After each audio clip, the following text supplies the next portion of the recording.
You're listening to Locked On Now NHL, local experts on the biggest stories on the ice. I'm your host, Kim Becker, and thank you for making Locked On Now your first listen every weekday. We've got our Locked On NHL host here to tell you everything you need to know from the big night in hockey.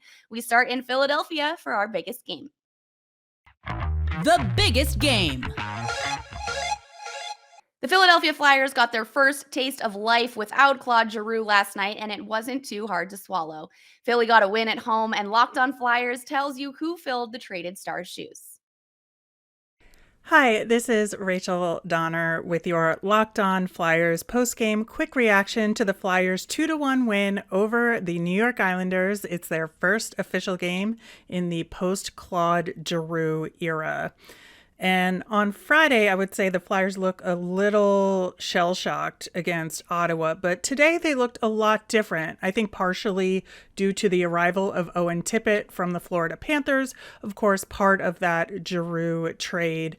Owen made his Flyers debut on a line with Oscar Lindblom and Morgan Frost, and I'd say he looked pretty solid out there. He showed off his offensive mindset with a couple of shots on goal, including a great feed up front to Max Willman for a shot that didn't get past Ilya Sorokin, but it was a pretty good play, and he did get a lot of power play time as well, and you could see how he might thrive in that environment. The guys that stood out the most in this game, though, were Joel Farabee, who had a really aggressive, smart mindset with key plays that led to both the Flyers' goals in this one. The other is Travis Sanheim, who has really come into his own over the last 6 weeks or so. His decision-making is getting better in terms of when to step up offensively himself versus taking strong shots for redirect or rebound attempts. I've been super impressed with him recently. And, it's also really great to see Kevin Hayes get a little closer to being himself out there. He's been more active in offensive rushes and was in a really good position on both of his goals in this game. The Flyers have struggled mightily this season to close out games and hold leads, but I think they were able to do so pretty solidly in this one, so that was good to see as well. For more on this game and the Flyers all season long, tune into the Locked On Flyers podcast. The Islanders ran out of gas last night in the loss to Philly. Locked On Islanders says this defeat is pretty simple to diagnose. Not enough pucks on net. Gil Martin of Locked On Islanders here. Islanders fall to the Philadelphia Flyers 2-1 in Philadelphia. Overall, a flat performance by the New York Islanders. They really look like a team that was playing their third game in 4 days. Took a lead on a goal by Casey Cizikas, but overall produced precious little offense. And the problem that the Islanders have had for most of the season, they just don't shoot the puck enough. Came back and really hurt them in this game. So many opportunities for players like Matthew Barzal, who just passed up really good shot chances and made passes, and that doesn't result in a lot of goals. On the power play, they were on the perimeter almost the whole time, and they're just not getting enough scoring chances. It'll be interesting to see what happens at the trade deadline as both Cal Clutterbuck and Andy Green were held out of this game. For more, listen to the Locked On Islanders podcast with me, Gil Martin, wherever you get podcasts. The Dallas Stars moved closer to the playoff picture in the West with their win in Washington yesterday. Locked On Stars goes over the key road victory.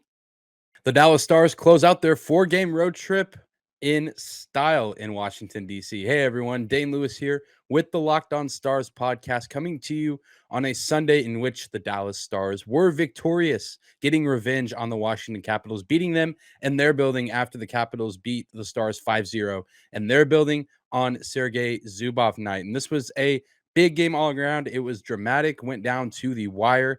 Penalties assessed to a few players at the end of the game, a little bit of scuffles every now and then in this game, very physical, and just a crazy game all around. But the Stars came up big and got a much needed 2 points to keep pace with the Vegas Golden Knights for that elusive second wildcard spot. Alexander Radulov gets on the board for the Stars with his 4th goal of the season. Marian Studenic gets his first point as a Dallas Star, assisting on that goal. And Rope Hintz needed a big game, and he certainly had just that, scoring 2 goals on the day, both of them coming on the power play.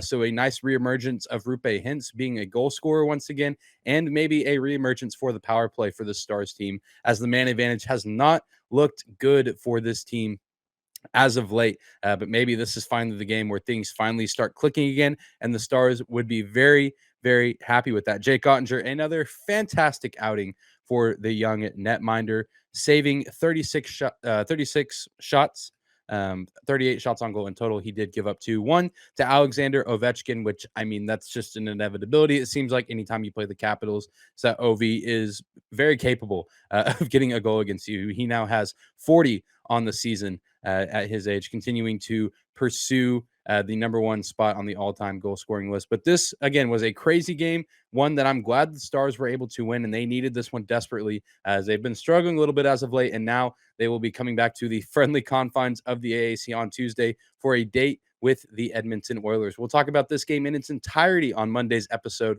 of Locked On Stars on YouTube, as well as wherever you get your podcast at. We'll see you there. After another win in Carolina last night, the New York Rangers are looking as good as ever and have our Locked On Rangers host asking if there's any team New York can't keep up with as it hits its stride. Hey, what is going on, hockey fans? It's John Chick with the Locked On New York Rangers podcast, and the Rangers just had themselves a heck of a weekend, and I proposed this question to any hockey fans or any Ranger fans: who can this team not play with? Because we just saw them go into Tampa Bay and win that game 2-1, and then go into Carolina on the second game of a back-to-back and beat the Canes 2-0, a game that was tight all throughout. Of course, Vetrano added an empty netter at the end there to make the score 2-0, but I mean, just an absolutely fantastic weekend for the New York Rangers. It really does not get much better than that. And again, it begs the question, who can this team not play with? Because they skated toe-to-toe with the Tampa Bay Lightning for all 60 minutes, got a late dramatic goal from Mika Zibanejad to win that game. And then, of course, this game against Carolina could have gone either way. I would even say maybe Carolina slightly had the better of play, especially if you look at the shot totals. In fact, just don't look at the shot totals, because that was clearly very one-sided. But the Rangers still found a way to get it done. And Alex Georgiev coming up with, I would say, probably the best performance of his career. He absolutely stood on his head, 44 save shutout for the Rangers, and leads them to the 2-0 victory. So just a fantastic weekend of hockey for the Rangers, and hopeful that, you know, the Rangers aren't done wheeling and dealing. I know they already brought in Frank Vetrano, but hope they at least got one more move in them before the deadline comes around tomorrow. But we'll see how it goes. Either way, where we break it all down on the next episode of Locked On New York Rangers. Do not miss it. 3 goals for San Jose in the final 20 minutes separated the Sharks from the Coyotes last night, and Locked On Sharks and Locked On Coyotes give both sides of the third period comeback. A barrage of goals in the third period saves the Sharks. I'm JD Young of Locked On Sharks, and the Sharks survived the Arizona Coyotes by scoring 3 goals in the third period, including an empty netter for Rudolph Balcers. The Sharks, they scored the first 20 seconds, but then basically sat on their hands for the rest of the game until the Arizona Coyotes got up on 2-1 on a power play goal. Tuamar quickly responded, and then Noah Gregor gets the game winner. A game where, again, the Sharks, they just continued to not generate enough offense until the very last second. So we'll have a full breakdown of tonight's game and, of course, the Avalanche game from Friday, and get you guys ready for the trade deadline Monday afternoon. So make sure you guys subscribe wherever you get your podcasts, and, of course, find us on YouTube.